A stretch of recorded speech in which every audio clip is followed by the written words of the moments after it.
এবছর ভারত, বাংলাদেশ ও মায়ানমারে একসঙ্গে শুরু হবে ফিশিং ব্যান পিরিয়ড, আর তার ফলে এবছর ইলিশের প্রজনন বাড়বে। ইলিশের প্রজনন বাড়লে উৎপাদনও বেশি পরিমাণে হবে। এবছর এখন থেকেই ব্যান পিরিয়ড শুরুর আগেই ট্রলারগুলিতে কিছু পরিমাণে ইলিশ আসছে, ফলে ব্যান পিরিয়ড শেষ হলেই ইলিশ আরও বেশি পরিমাণে আসবে বলে মত মৎস্যজীবীদের একাংশের। সমুদ্রে যাচ্ছেন এখন? ওই মাছ পাওয়া যাচ্ছে? কি কি পাওয়া যাচ্ছে? ইলিশ মাছ পাওয়া যাচ্ছে একটা দুটো? সামনে তো আছে ব্যান পিরিয়ড, জানেন তো নিশ্চয়ই, 14 তারিখের পর থেকে। তো তখন কি করবে? বন্ধ হয়ে যাবে। 1-2 মাস বসে থাকবেন, তাই তো?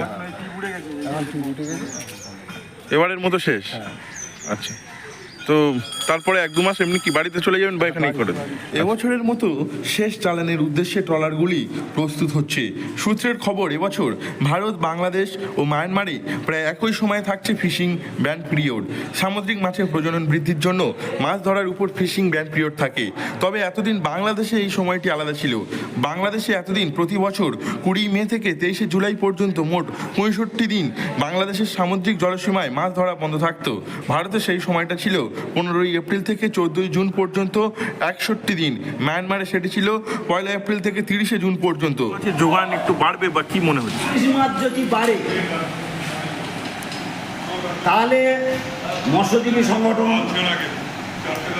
নেভি, এডিএম মেরিন, ফরেস্ট দপ্তর সমস্ত একসাথে বসে এক মানুষের মতো যদি হয় তাহলে কিন্তু ইলিশ মাছ বাড়তে পারে। হ্যাঁ, পড়ছে, 2-4টে পড়বে।